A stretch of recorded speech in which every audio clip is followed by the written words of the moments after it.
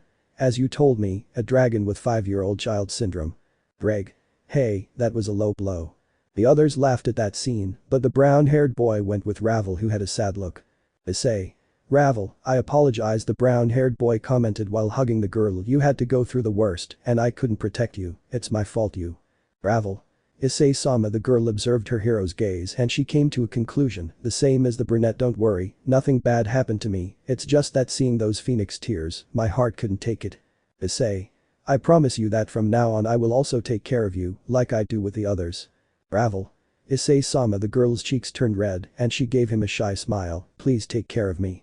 The others just looked at that scene in different ways. The chosen children still hadn't gotten used to Issei having a harem. The girls from the occult club and one from the council felt jealous. While the others just calmly watched that scene with tranquility. Sona. Well, it's time to. The girl was interrupted by a new circle that had appeared in the place. Razor. Sitri-san, Sekiryuutei, I have come. The blonde who arrived with all his parody ready for action noticed that the whole place was already calmer. Razor. Help. Issei. I think you arrived a little late. Ravel. Ani-sama, you really are late helping your poor sister. This caused everyone's amusement while the blonde was embarrassed by it. Sona. We better go. Sona's 2 new pieces appeared in front of their mistress. Thank you very much, guys, for helping us with this. Virgil. You're welcome, Love the Reaper of both nodded as well. The boys were walking towards the city, leaving the newcomers to Sona's parody a little behind. Benia. Hey, don't you feel like we forgot something? Virgil. I don't think so. The girl simply shrugged her shoulders as if to say it wasn't a big deal, leaving the place and removing the barrier of illusion she'd created. She forgot about a lost suitcase and only a voice could be heard.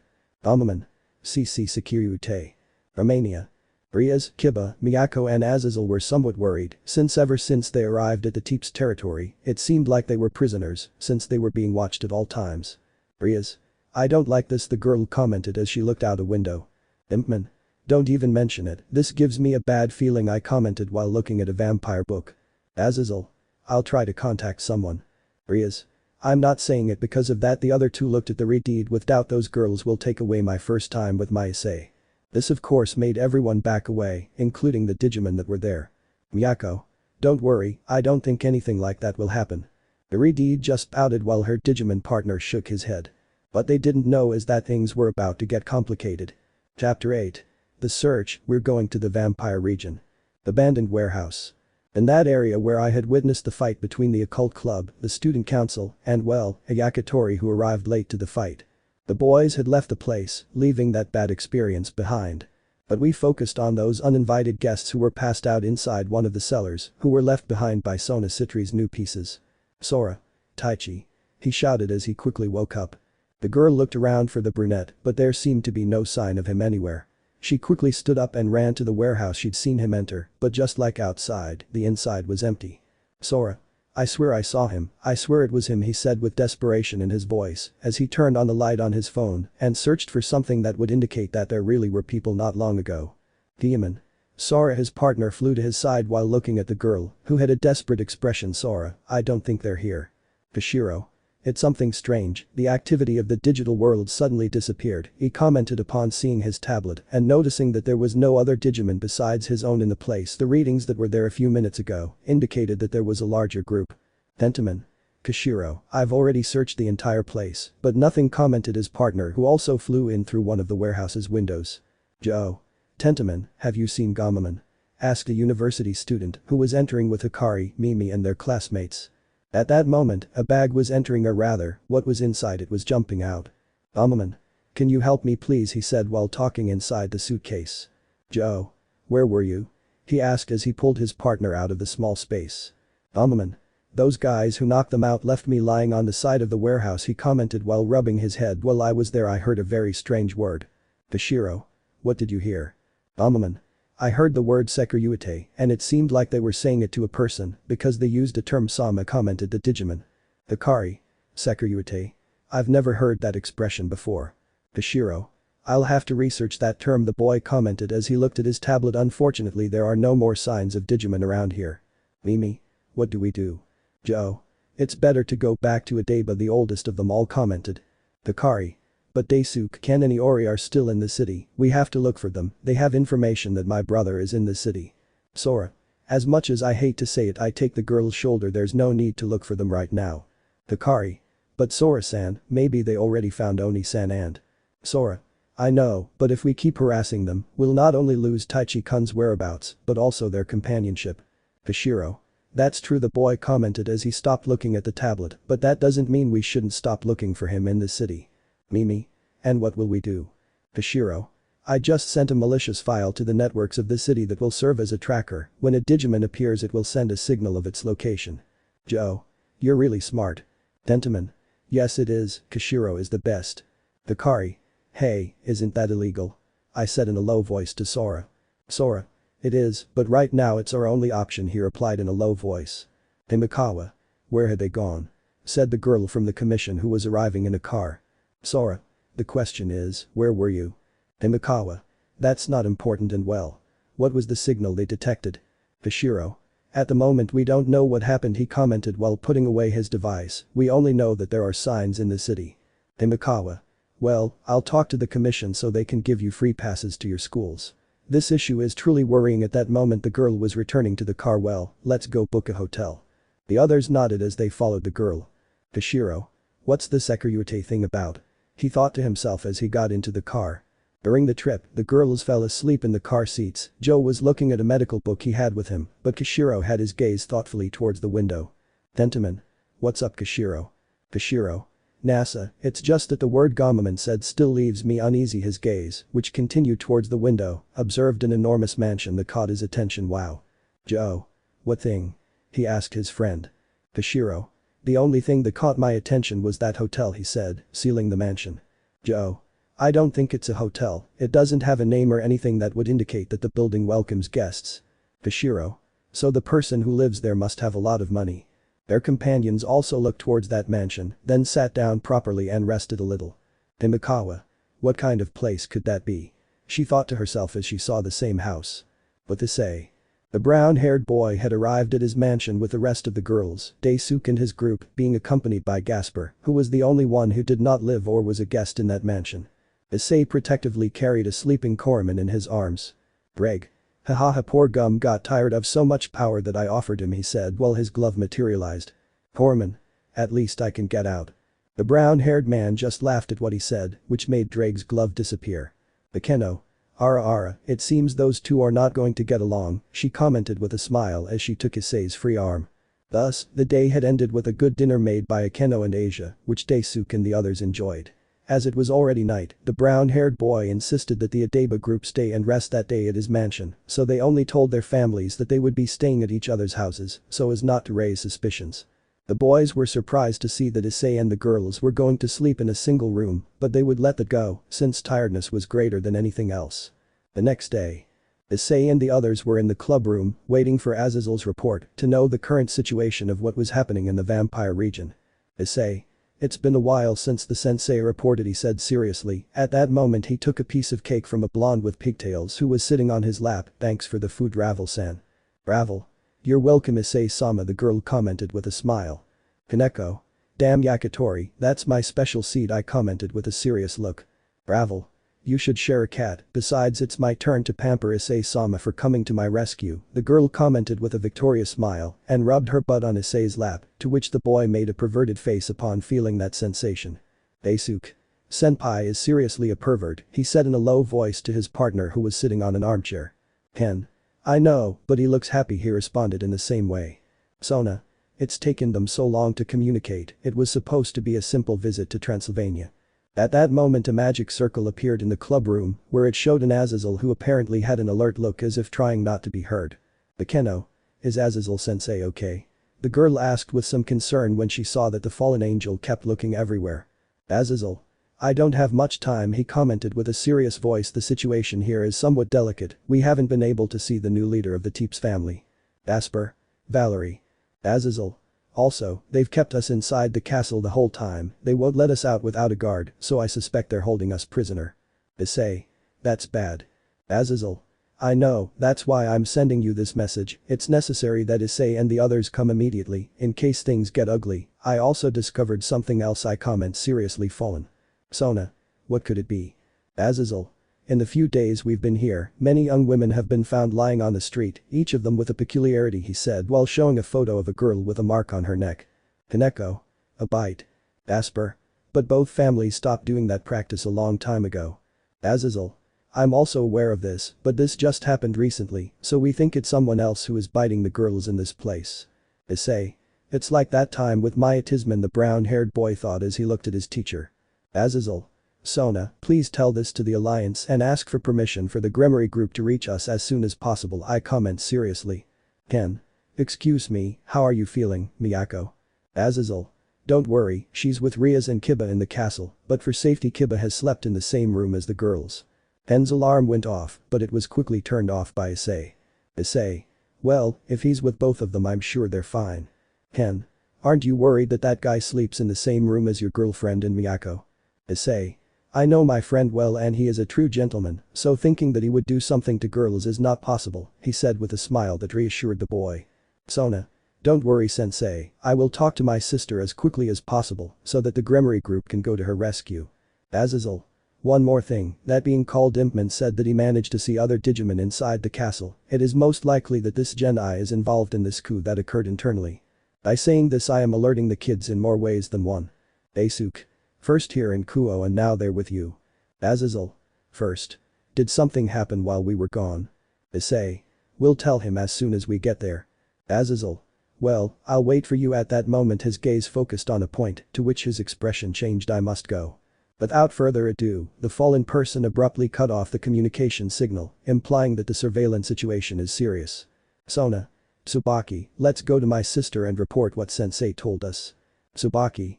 Yes, Kaicho, said the girl, who quickly left the room with her king through the magic circle that the girl created. Iori. I see that both worlds have their own problems. Issei. And the situation may get worse now that both of them are mixing like this, said the brown-haired boy with the same seriousness that he was known for. Bekeno. What do you suggest, Issei-kun? Issei. We must bring our Digimon partners with us on this trip. Something tells me things will get complicated, the brown-haired boy commented. In the city. We see the Adeba boys roaming the city in search of any clue about Taichi. Joe managed to see a brunette who, despite not having the same haircut, his voice seemed familiar to him. Akari was walking with Sora and Kishiro searching in the middle of the alleys or uncrowded streets. It was obvious that Taichi would not stay in these types of places to rest, but the fact that in these types of streets the Digimon that come out of the digital world usually appear. Meanwhile, Mimi and Joe returned to those abandoned warehouses in search of more clues. While searching the city, Kishiro, who was looking at his tablet all the time in search of those signs he said, also began to investigate that word that Gamamon told him. Kishiro. I don't know what Gamamon meant with that word. I've already searched all over the internet and all I get are red dragons and the flag of Wales. Sora. The word Sekiryuutei. Kishiro. Yes, he said as he looked more at his screen. Hikari. How is it possible that that word is the only clue? Sora. We mustn't give up, at least we know Taichi is in the city. Kishiro. In fact, there is a place that caught my attention. I noticed it when we were going to the hotel. Hikari. What could it be? Kishiro. It was a building that I initially thought was a hotel, but when I checked the map it didn't show that it was. Sora. Well, we have to take a walk around that place. At that moment Hikari's cell phone rang. She had received a message. The girl looked at the screen and made a face of disgust. Sora. Everything okay? Hikari. It was that idiot Takeru, wondering why we hadn't gone to school. Another message arrived and her face changed from one of disgust to one of surprise. Sora. Takeru again? Hikari. Yes, but I was surprised by what he asked me. Kishiro. What's happening now? Hikari. I asked if Daisuke and the others were with us since they didn't go to school today. Kishiro. Then don't imagine hearing his voice. Sora. What do you say? Kishiro. Yesterday I thought I heard Iori's voice before we fainted, but I thought it was because we were attacked. Sora. That means they're in the city. Hikari. And they're probably with my brother. Issei's mansion. The occult club and part of Group 02 were at the mansion waiting for instructions from Sona. Akeno and Asia were starting to cook dinner for the boys. Zenobia and Irina were practicing their sword handling. Iori joined them to watch the practice since he was still practicing kendo. And then Gasper offered to help Roswis, who had a pile of exams in front of her and her eyes were already tired of checking each one of them. Issei was next to Ravel and Kaneko on the main chair, looking at the missing magician contracts. Next to him were Daisuke and Demiviman looking at the rejected contracts. Daisuke. There are even perverted magicians in this world, he commented while reading a contract and explaining why he wanted the brown-haired man as his contracted demon, a spinster witch. Roswis. Who are you calling a spinster brat? Asked a girl angrily, who had a little sake at her side and in her hand, she had a bit of her power. Daisuke. Hey mom. He said, scared while he used his Digimon partner as a shield, who was trying to escape from his grip. Ken. I've never seen a person get that drunk from just one drink. Issei. Calm down sensei, he didn't say it to insult her. Ravel. Well, with this we now have the ideal candidates for Issei-sama's contract, the girl commented as she placed the last paper in the rejected section. Kaneko. The Yakitori made a great choice among the candidates, she commented while sucking on an ice pop. Ravel. Stop telling me that. At that moment the girl pushed Kaneko from Issei's lap and threw her to the ground. Kaneko. I've had enough Yakitori, that's my seat, said the girl angrily as she pushed Ravel and took back control of Issei's lap. Ravel. Mangy cat. Kaneko. Grilled chicken. The brown-haired boy only had a forced smile as he watched this fight between his kohai. At that moment a magic circle appeared in the club room, showing the Leviathan seal in the center. Daisuke and the others were surprised to see a younger girl arrive through that circle. Well, their surprise was to see that she was wearing a magical girl outfit. Behind her were Sona, Tsubaki and their new pieces. Bakeno. Ara, it is an honor to have you home, Seraphol-sama. Seraphol. Hello, Sekiryuutei-chan, Rias equal, it's nice to be here again. Issei. What is the reason for your visit? The girl changed her smile to a serious expression as she took a scroll out of her bag and gave it to the brunette. Seraphol. We have instructions to go rescue Rias and the others from vampire territory, I comment seriously. Apparently it is a takeover of the Teep's house and the person responsible is a girl named Valerie. Dasper. Valerie-chan. Seraphol. She's not alone either, a new guy named Myatisman joined the Teep's family to try to take control of the entire faction. Issei. Did you say Myatisman? Seraphol. Do you know him? Daisuke. That name only means trouble, although I don't think it's the same one Taichi-san faced as a child, but it's still somewhat dangerous. Issei. Are we allowed to go? Seraphol. By orders of the Alliance, the Gremory group and part of the Sitri group have the mission to rescue the Gremory heiress and the rest of the allies who are in the country of Transylvania, the girl commented in an orderly voice. The others nodded at what was said and without saying anything else he ran to pick up little Demiviman and take him in his arms. Seraphol. You're so adorable, I'll take you with me, the girl commented as she put the Digimon between her breasts. Demiviman. Daisuke, I can't breathe. Sona just held her head in denial at her sister's behavior. Issei. Will Sona-san go with us? The others were impressed to hear that the brunette addressed the president by her name and not by her title. Sona. Not me, someone has to stay and take care of the territory, but I'll send my 2 new pieces to accompany you. Issei. Understood. Sona. Well, tomorrow morning they will leave, so I will wait for them at the academy, the girl commented seriously, but with a smile. Whatever you need, we will be aware of. Issei. Thank you, Sona-san. Sona. Okay, it's time to go, the girl commented seriously as she took her sister by the shoulders and dragged her to the exit. Eru. We'll see each other tomorrow at school, Master Sekiryuutei, the boy commented seriously. Enya.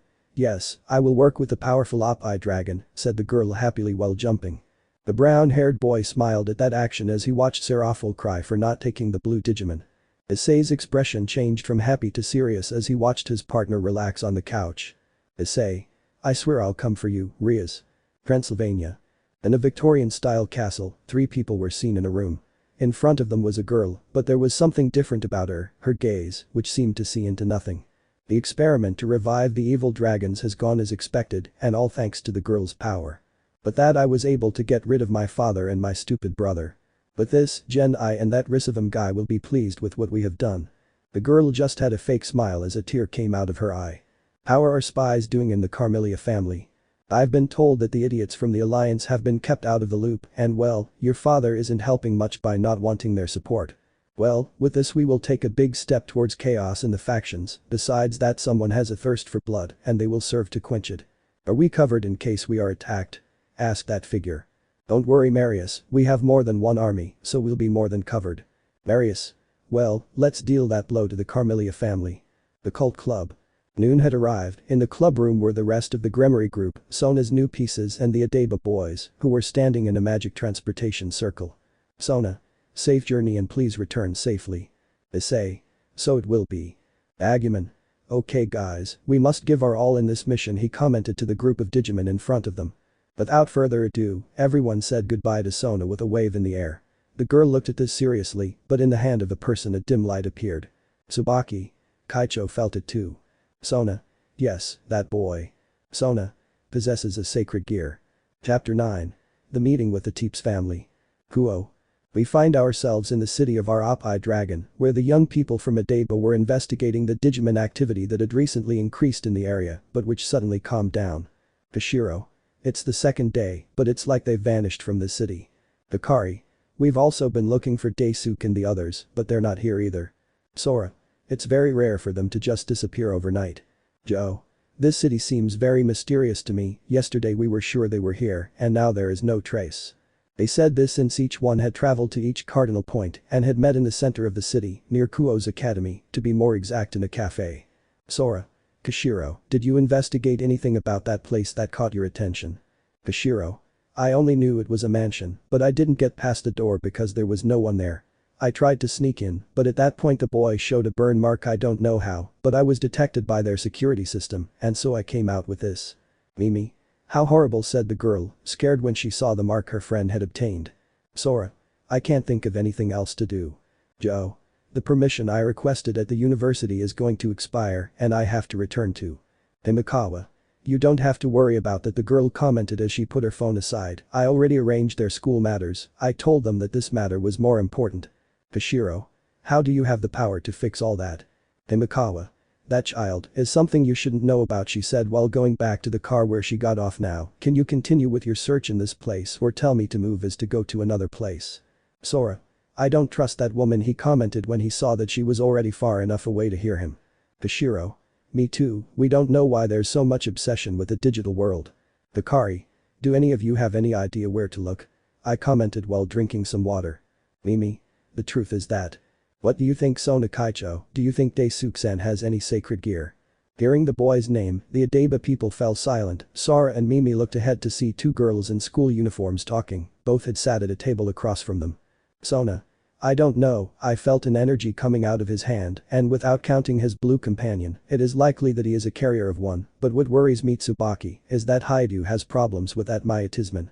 Those from Adeba now paid full attention to the conversation. Upon hearing that name it was clear that they were talking about a Digimon. Tsubaki. Let's just hope nothing happens to them there, we don't know what the situation is with the vampires and. Sona. I think that's a topic we should discuss with the council. Now we have to go to the academy. The others are waiting for us.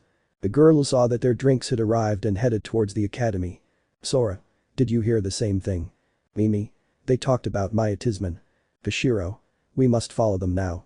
The boys cautiously stood up and went the way the girls had gone, leaving their leader alone in the car. Himikawa. Where will those kids go? Romania. Issei and the others had arrived at the meeting point where Azazel was waiting for him. Issei. Sensei Todopien. Azazel. Guys, it's good to see you, and at that moment I noticed there was more than just the occult club. What are they doing here?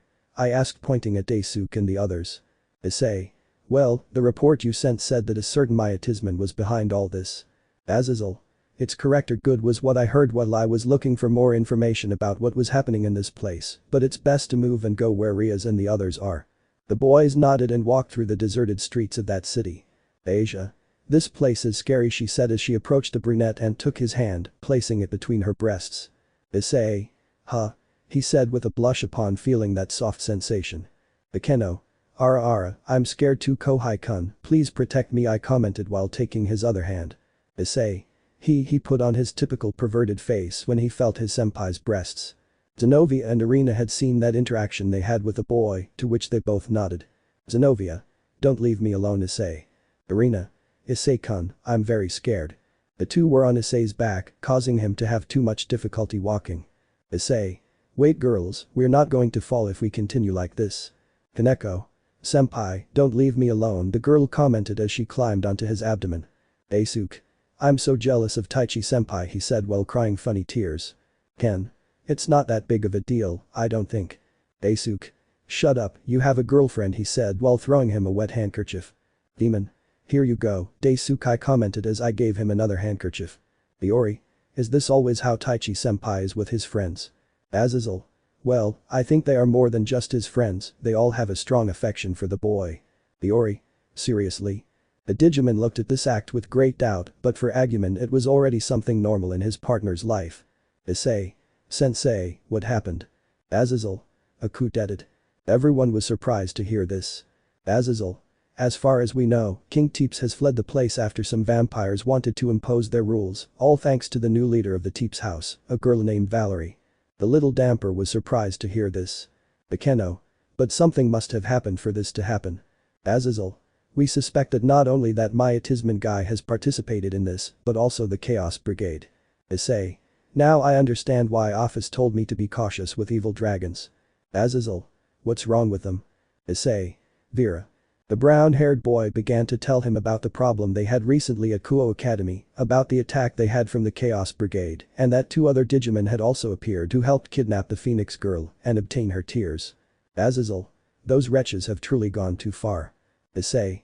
"It is," he said with some tiredness, but with his perverted smile. Azazel. "But what I don't understand, how is it possible that those creatures are also involved with the Chaos Brigade?" Daisuke. "That's what we came to investigate, since the enemy who made Senpai leave the city is behind all this." Ken. "Also, we only just managed to fight the previous battle, so we don't know what power this Myatisman has, so we must be overly cautious." The former governor nodded and they continued walking through the streets of the city. After a few minutes, the boys noticed a beautiful castle that was in the middle of the forest. Zenobia. "Incredible." Issei. "What's wrong?" Zenobia. "For years, the church was looking for this place, in fact, it was one of my missions, and now that I am on the side of the demons I have arrived here, but as a guest." Issei. "It happens often." The boys and teachers continued walking until they reached the door, where several vampires stood guard to enter. Vampire. "Stop right there," he commented in a stern voice. Azazel. "We come as guests of the new king," he said politely. The vampires began to analyze the newcomers, but they also noticed that there were creatures with them. Vampire. "And those monsters?" Demon. "How did he tell us?" Agumon. "Calm down," he said in a low voice. Azazel. "They are the relatives of these guys," he answered calmly. Vampire. "I understand, well you can come in, but if you make a mess of your family you will face the consequences." Armadillomon. "It's not like we were going to be mischievous," said this one indignantly. The vampires heard that and their eyes widened, but they were no longer able to attract their attention. Vampire. "Did that thing talk?" Vampire 2. "I think it was our imagination." The others continued on their way towards a beautiful garden, where the chestnut-haired man managed to make out a beautiful crimson hair. Issei. "Rias." The girl who was called by her name turned to look at her lover, who gave her a beautiful smile. Rias. "Ice, I'm glad to see you." Issei. "That's what I should say, you had me very worried when I heard about the coup." Azazel. "It seems they succeeded, right?" Rias. "Yes, sensei," she said in a low voice. "Since we arrived here I was not allowed to see the king even though I was his guest, after that they brought us to the side and we have been locked in this castle since then."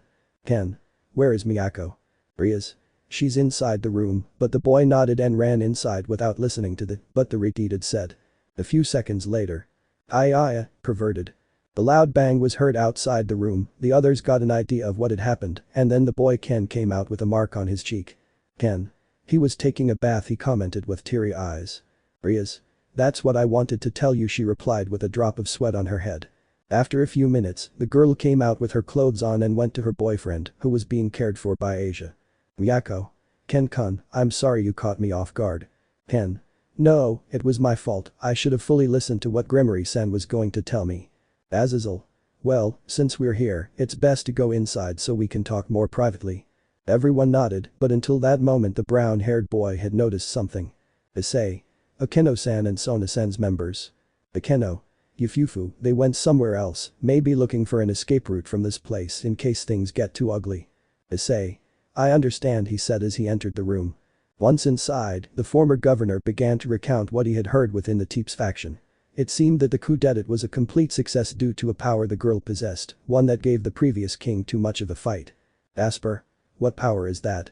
Azazel. "She possesses one of the Longinus that my father left in the world." Rias. "What is it?" Azazel. "He holds in his hands the Sephiroth Grail, better known as the Holy Grail." Issei. What does that power do? Azazel. Well, from my research, he is able to speak to the souls of the dead and create new bodies for them to reside within. Greg. Now it all makes sense, commented the glove, who made his appearance. Issei. What are you talking about, buddy? Greg. Remember the dragon we fought with the Phoenix Girl case? The brown-haired boy nodded. Well, that was an evil dragon that had already died. Azazel. What dragon? Issei. His name was Grendel, he said, which left Azazel shocked. Azazel. That dragon was already dead a long time ago. At that moment he placed his hand on his chin and closed his eyes. This confirms that the Chaos Brigade is related to the coup the Teeps family received, he said seriously. If they were able to bring that madman, they are capable of reviving more beings of that kind of power. The others reacted to how their teacher was.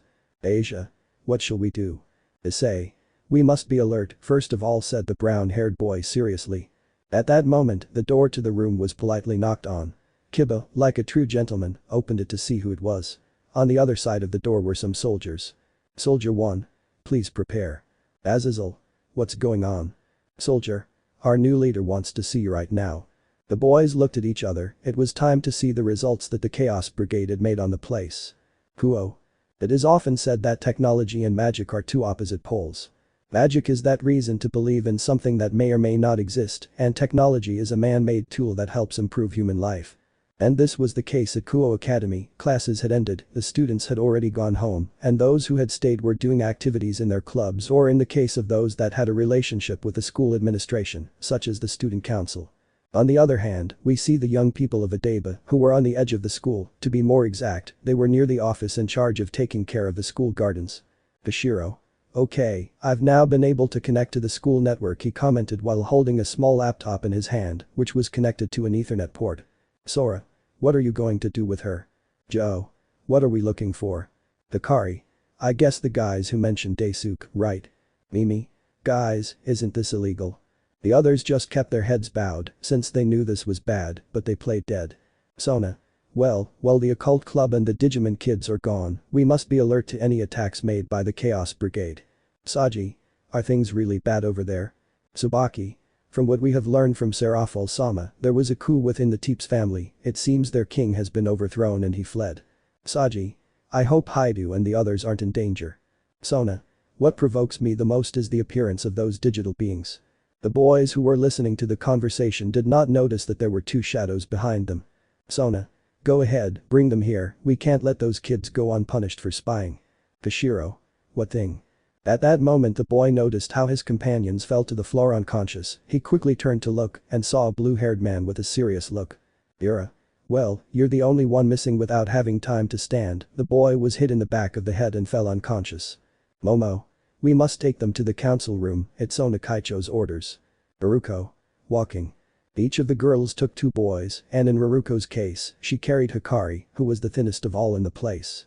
Teeps Castle. The boys along with Azazel entered the main room where King Teeps once sat and led his faction. Now it was occupied by a girl of incredible beauty, but there was something that everyone noticed just by looking at her. It's a pleasure, my name is Valerie Teeps. The beautiful girl had introduced herself, but her gaze seemed dull. Those beautiful reddish eyes seemed lifeless. She also gave a smile, which showed the lack of life inside her, as if she were a shell. Valerie. It has been decided that I will be the new leader of the Teeps faction, as well as your new queen. It is a pleasure to meet you. The brown-haired boy noticed how his protégé's tears began to flow, so he took his shoulder in support. Valerie. Gasper, I see you've grown a lot. Gasper. Valerie, I wanted to see you again. Valerie. I've been wanting to see you too. Please come a little closer.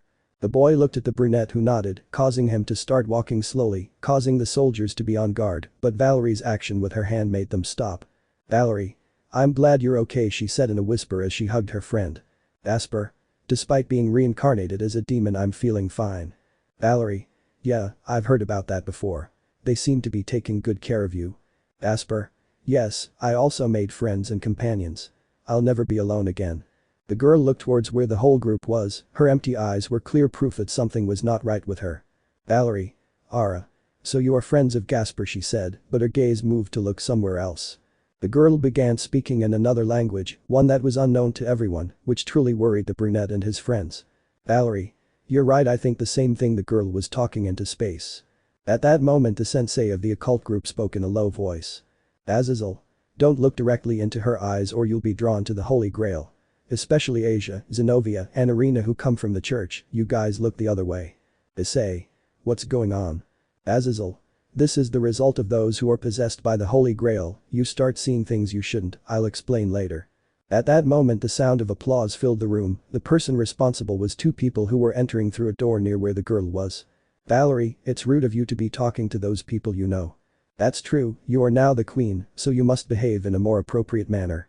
The brown-haired man changed his gaze to a truly serious one, Daisuke, and his group also tensed when they saw that the one in front of them was none other than Maya Tisman, accompanying another young vampire. Valerie. Yufufu, I'm so sorry. But it looks like I'll be able to create a peaceful society for vampires, now that I'm queen. I'm looking forward to it. Even Gasper will be able to live here. No one will bully us anymore. It was obvious to everyone, and even more so to the brown-haired boy, seeing the mocking laughter that Maya Tisman made towards the boys, that Valerie was under the control of one of them. Azazel. I see you trained her well, and that you have the bad habit of showing it in such a brave or rather shameless way, said the former governor angrily. Tell me, what do you intend to achieve by using her? Judging by how it looks, you must be the minds behind this whole incident, right? The boy made a malicious smile, causing Maya Tisman to just laugh mockingly. If you're saying I'm the mastermind behind all this, I probably am. Oh, by the way, I haven't introduced myself. I come from the Teeps royal family, and I'm the fifth successor to the throne. Marius Teeps is my name and… Issei. And who is the other one? He asked seriously, causing everyone's attention to turn to him. Everyone had a serious expression when they saw that the other vampire was going to speak. Maya Tisman. My name is Maya Tisman and I am simply a collaborator of young Marius, and it is rude to interrupt my companion. Marius. I wouldn't expect more from a demon, but well, the comment angered the boys of the occult club. As I was saying, I'm the mayor of the temporary government, as well as the main advisor for sacred gear research. Although the latter may be my main occupation, I'm also Valerie's brother in terms of bloodline, and I want to see how my cute little sister, who is sad about the future of the Teeps, will change the vampire world by her side. The others did not believe the boy's words, because his smile showed evil. Azazel. What do you intend? The boy just smiled, and at that moment a bunch of virus-type Digimon entered the same room. Marius. Do you really want to know? Kuoh. We can see a group of children following Himikawa, who were watching everywhere. The children were none other than the other Digimon, dressed this way so they wouldn't be discovered. Demon. Where did Sora go? Pentiment. We've been searching near this academy for over an hour now, which is the last sign Kashiro sent, he said while carrying a suitcase. Amaman. Let's just hope they're not in trouble. Himikawa looked at her screen to see if there was a signal, but at that moment an alarm appeared on it. The girl without hesitation looked at that alarm message, and her face went from serious to horrified. Himikawa. We need to find the boys quickly. Alman. What's up? Himikawa. Huge digital activity reported. Himikawa. And Romania. Let me know in the comments below if you guys want the next part. Also check out my other video that has been shown and left. Thank you for watching. If you enjoyed this video, please like and share this video. And have a fantastic day. Bye.